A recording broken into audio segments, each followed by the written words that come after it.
Hello everyone, welcome back to Knowledge for Future Study channel. मैं जुगल शर्मा आपसे इस video में राजस्थान के प्रमुख लोक देवताओं में पाबू जी इनके बारे में डिस्कस करूंगा। अगर आप चैनल पर नए हो तो सब्सक्राइब जरूर कर लें। सबसे पहले डिस्कस करेंगे पाबू जी का जन्म कहां पर हुआ था। तो पाबू जी का जन्म 1239 ईस्वी में जोधपुर की फलौदी तहसील, जोधपुर में फलौदी तहसील पड़ती है। फलौदी सबसे गर्म जगह है इसलिए प्रसिद्ध है। फलौदी तहसील के कोलू गांव में हुआ था। ठीक है, कोलू गांव। अब ये कोलू गांव प्रसिद्ध भी है। पाबूजी का यहाँ पर मेला भरता है, प्रमुख जगह है पाबूजी की, कोलू मंड। ठीक है, तो कोलू गांव में किसके घर हुआ था? पाबूजी के अगर पिताजी की बात करें तो पाबूजी के पिताजी का नाम है धांधल जी, धांधल। और यदि पाबूजी की माता का बात करें तो पाबूजी की माता का नाम है कमला दे। पाबूजी की माता का नाम है कमला दे। इन दोनों के घर पर हुआ था। ठीक है, अगर पाबूजी की पत्नी पूछी जाती है एग्जाम में, तो पाबूजी की पत्नी का नाम है सुपियार दे। पाबूजी की पत्नी का नाम है सुपियार दे। और ये कहां की रानी थी? अमरकोट के राजा सूरजमल सोढ़ा की पुत्री थी। ये अमरकोट के राजा सूरजमल सोढ़ा की पुत्री थी ये। ठीक है, सुपियार दे, जिनसे पाबूजी का विवाह हुआ था। 1239 में जन्म हुआ था पाबूजी का, जोधपुर के कोलू गांव में। ठीक है, इसके बाद ये मारवाड़ के राठौड़ वंश से संबंधित थे, क्योंकि इनका नाम आता है पाबूजी राठौड़ वंश से ये संबंधित थे। अब इनके जो बहनोई थे जायल नरेश जींदराव खींची, इनके क्या थे? बहनोई जायल नरेश जींदराव खींची। इन्होंने क्या किया? देवल चारण की गायों को घेर लिया था। देवल चारण, इनकी गायों को घेर लिया। ठीक है, और उन्हें छुड़ाने के लिए पाबूजी ने संघर्ष किया और इसी संघर्ष में उनके प्राण चले गए थे।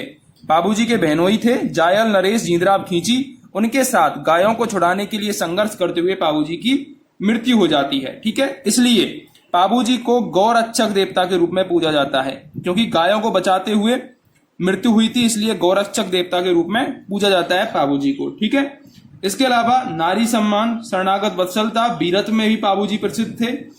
अछूतोद्धारक भी थे ये पाबूजी। ठीक है, इन्होंने थोरी जाति के 7 भाइयों को शरण दी थी। अस्पृश्य समझने वाली एक जाति थी थोरी जाति। अस्पृश्य मतलब जिनको छुआ नहीं जाता, ऐसी जाति थी थोरी जाति, जिनके 7 भाइयों को इन्होंने शरण दी थी। 7 भाइयों को शरण दी थी इन्होंने, तो अछूतोद्धारक भी थे ये। इसके अलावा पाबूजी प्रसिद्ध किस लिए हैं? पाबूजी प्रसिद्ध हैं ऊंटों के देवता के रूप में। पाबूजी ऊंटों के देवता के रूप में प्रसिद्ध हैं। ऊंटों के देवता के रूप में प्रसिद्ध हैं। जब ऊंट अस्वस्थ होता है तो पाबूजी से मनौती मांगी जाती है और पाबूजी की फड़ का वाचन किया जाता है। ठीक है, सर्वप्रथम मारवाड़ में ऊंट लाने का श्रेय भी पाबूजी को दिया जाता है। ये क्वेश्चन भी पूछा गया है। सर्वप्रथम मारवाड़ में ऊंट लाने का श्रेय भी पाबूजी को दिया गया है। अब इसके अलावा ऊंटों की जो पालक जाति होती है रेवारी जाति। ऊंटों की पालक जाति कौन सी होती है? रेवारी जाति, जिसे राइका भी कहते हैं। राइका जाति इन्हें अपना आराध्य देव मानती है। ऊंटों की पालक जाति राइका जाति। ठीक है, इसके अलावा पाबूजी की घोड़ी का नाम भी पूछा जाता है। पाबूजी की घोड़ी का नाम है केसर कालमी। पाबूजी की घोड़ी का क्या नाम है? केसर कालमी घोड़ी। ठीक है, और पाबूजी बाईं ओर झुकी हुई पाग होती है। बाईं ओर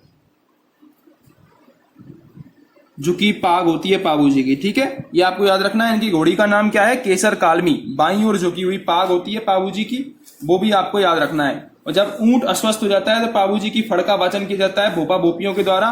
और कौन सा वाद्य यंत्र प्रयोग होता है पाबूजी के फड़ के वाचन में? फड़ वाचन में रावण हत्ता वाद्य यंत्र का प्रयोग होता है। रावण हत्ता वाद्य यंत्र का प्रयोग होता है, ये आपको याद रखना है। पाबूजी से संबंधित जो गीत होते हैं उन्हें पाबूजी के पवाड़े कहते हैं। पाबूजी के पवाड़े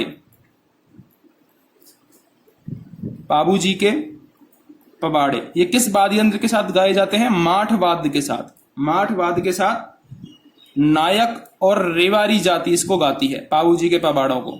ठीक है, कौन गाता है? माठ वाद्य यंत्र के साथ रेवारी जाति पाबूजी के पवाड़ों को गाती है।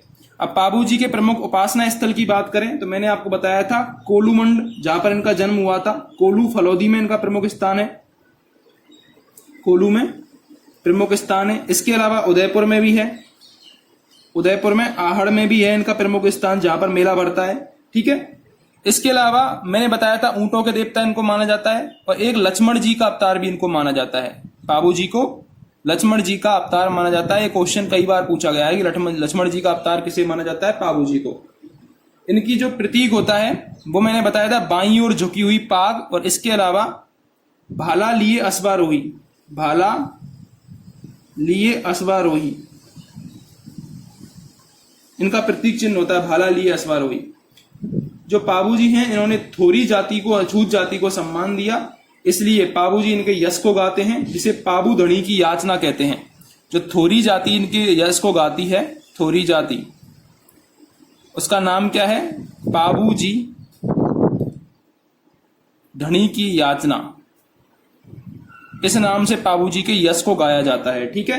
तो ये पाबूजी के बारे में इंपॉर्टेंट फैक्ट थे जो हमने डिस्कस किए इस वीडियो में। अगर आपको वीडियो जरा सी भी हेल्पफुल लगी हो तो सब्सक्राइब करके सपोर्ट जरूर करें चैनल को। धन्यवाद।